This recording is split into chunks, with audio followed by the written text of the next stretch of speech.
جس کا نام تھا مختار بن ابو عبیدہ سقفی، مختار سقفی اس کو کہتے ہیں۔ یہ وہ بندہ تھا جس کے گھر میں سب سے پہلے حضرت امام مسلم بن عقیل گئے تھے، لیکن جب ابن زیاد آیا اور اس نے دیکھا ماحول بدل گیا تو یہ اس کوفہ کو چھوڑ کر دیہاتوں میں کہیں چل کے چھپ گیا۔ اس کو ابن زیاد نے پکڑوا کے اپنے قید خانے میں قید کر دیا۔ امام حسین شہید ہو گئے۔ بعد کے اندر اس نے جیل میں سے خط لکھا کہ مجھے رہا کیا جائے، مجھے اس نے کیوں یہاں پر قید کیا ہوا ہے۔ اور اس نے جب وہاں سے خط لکھا وہ یزید کے پاس پہنچا تو اس نے کہا کہ یہ تو قبیلہ بنو ثقیف کا آدمی ہے، لہٰذا ان کو چھوڑ دیا جائے، اور اگر نہیں چھوڑیں گے تو یہ ایک اور تلخی ہمارے سامنے آ جائے گی، لڑائی بن جائے گی۔ یہ جب چھوٹ گیا تو اس نے پھر کیا کیا، توجہ میری طرف۔ یہ چھوٹنے کے بعد اپنے معاملات میں مصروف ہو گیا۔ اس کے بعد یہ یزید مر گیا۔ توجہ ہے حضرات آپ کی؟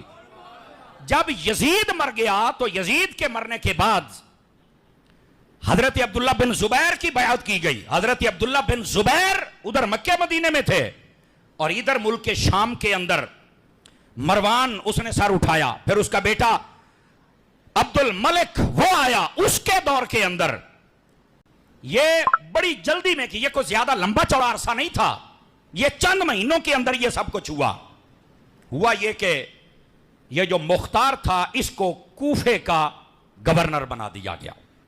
مختار کے ذہن میں وہ ساری باتیں تھیں، سمجھ آئی نا؟ اس نے اپنا ایک سپاہی جس کا نام تھا عبداللہ، اس کو بلایا، کہتا فوج تیار کرو۔ اس نے کہا کیا کرنا ہے؟ اس نے کہا سب سے پہلے جن لوگوں نے امام حسین کو شہید کیا تھا، میدان کربلا میں تھے، ان کی لسٹ تیار کرو، اور لسٹ تیار کرنے کے بعد ان سب کے مکانوں اور گھروں کو گرا کے برباد کر دیا جائے، چونکہ جو حسین کو آباد نہیں رہنے دے سکے ہم بھی ان کو کبھی آباد نہیں رہنے دیں گے۔ توجہ ہے جی؟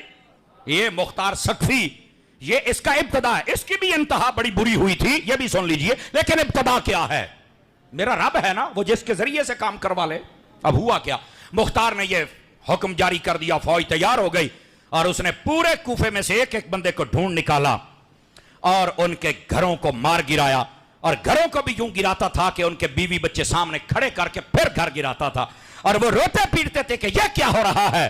اس نے کہا یوں ہی تمہیں زینب بھی کہہ رہی تھی، سکینہ بھی کہہ رہی تھی، یوں ہی زین العابدین بھی کہہ رہے تھے، یوں ہی آل رسول بھی کہہ رہے تھے کہ تم ہمارے ساتھ کیا کر رہے ہو، اور ظالموں وہ وقت یاد کرو، ہم تمہیں نہیں چھوڑیں گے۔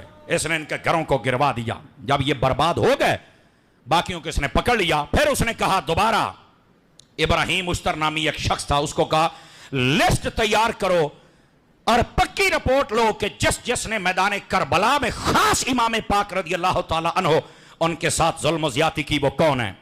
اس نے نا تقریباً 30 کے قریب نام تیار کیے، 30 کے قریب پکی رپورٹ۔ اس میں کیا تھی؟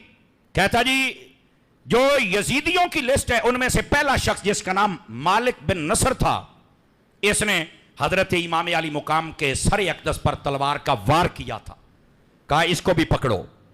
دوسرا حرملہ بن کامل، یہ وہ ہے جس نے شہزادہ علی اصغر رضی اللہ تعالیٰ کو پانی دینے کے بجائے تیر مارا تھا، کہا اس کو بھی پکڑو۔ حکیم بن طفیل، یہ وہ ہے جس نے امام علی مقام کی پیشانی پر نیزہ مارا تھا، کہا اس کو بھی پکڑو۔ چوتھا بندہ خولی بن یزید، یہ وہ ملعون ہے جس نے امام علی مقام کے سر اقدس کو نیزے پر چڑھایا، کہا اس کو بھی پکڑو۔ پانچواں بندہ عمرو بن حجاج، یہ وہ ہے جو نہر فرات پر نگران تھا اور کسی کو پانی نہیں آل رسول کو بھرنے دیتا تھا، کہا اس کو بھی پکڑو اور باندھو ان سب کو۔ چھٹا بندہ شمر ذی الجوشن منحوس، یہ وہ ملعون ہے جس نے زخموں کی حالت میں چور چور پا کر کربلا کے میدان کو امام علی پاک کے سر کو تن سے جدا کر دیا تھا، یہ تھا سر کاٹنے والا، کہا اس کو بھی پکڑو، باندھو اس کو۔ اور ساتواں بندہ ابن سلیم کلبی، یہ وہ ملعون ہے جس نے شہادت کے بعد آپ کی ہاتھ میں پہنی ہوئی انگوٹھی اتاری، اتر نہیں رہی تھی، انگلی کاٹ دی اس بدماش نے، استغفر اللہ، کہا اس کو بھی پکڑو، باندھو اس کو بھی پکڑ لیا گیا۔ آٹھواں بندہ زید بن وقاد، یہ وہ ملعون ہے جس نے آل رسول کے کئی شہزادوں پر حملے کیے. کہا اس کو بھی پکڑو. عامر بن سبی یہ وہ تھا جو بڑھ چڑھ کر حملہ کرتا تھا تو صرف آل رسول پہ کرتا تھا, فرمایا اس کو بھی پکڑو. اور اس کے بعد 10واں بندہ قیس ابن اشعث, یہ وہ ملعون ہے جس نے شہادت کے بعد امام پاک کے جسم کے کپڑے بھی کھینچ لیے تھے جو کندھے کے اوپر پہنے ہوئے, کندھے کے لفظ موجود ہیں. 11واں بندہ سنان بن نخی, یہ وہ ازلی بدبخت تھا جس نے کربلا میں جب تیروں سے چھلنی گھوڑے پر سوار تھے تو بدن اقدس خون سے نہا رہا تھا تو آپ کی کمر پر اس نے نیزہ مارا تھا. کہا اس کو بھی پکڑو. ان سب کو پکڑا. اس کے بعد نصر نامی بندہ, عبداللہ نامی بندہ, ابن خالد, ابن صلحت, مرہ, بشیر, ابن اشعث, اور یہ اخنس, رجاد, سالم, اسید, واحد, صالح بن وہب, ان سب کو پکڑ لیا اس نے. 30 بندے تھے جن کو پکڑا. ابھی نام اور بھی ہیں. ان کو پکڑا. پکڑنے کے بعد اس نے کیا کیا, توجہ, اب بات سنیے ان سب کا انجام. پہلے گھر گروائے, اب ان کو پکڑوایا. ان کو جب پکڑوا لیا تو ابن زیاد کو پتا چل گیا. وہ موصل کے اندر پہنچ گیا, وہاں 30,000 کی فوج تیار کر لی. یہ جو مختار ثقفی تھا اس نے 20,000 کی فوج ابراہیم مشتر کے ساتھ بھیجی. کہا چل ان کے ساتھ جنگ کر اور بھاگنے نہیں دینا. ادھر ان کو پکڑ لیا. ان سب کو پکڑ کر کیا کیا, ان کے گلے میں بھی رسے ڈالے جیسے کتے کے گلے میں ڈالا جاتا ہے, اور ان کے پاؤں اور ہاتھوں میں بھی گلے ڈالے, اور ان کو دارالعمارت کوفہ کے دروازے پر لٹکا دیا. ہاتھ پاؤں کاٹ ڈالے, ان کے سر کاٹ ڈالے, اور یہاں تک یہ تاریخ میں لکھا ہے کہ ان کے جسموں کو اس نے آگ لگا دی. اور یہ ہونا تھا, یہ ہونا تھا. کیوں؟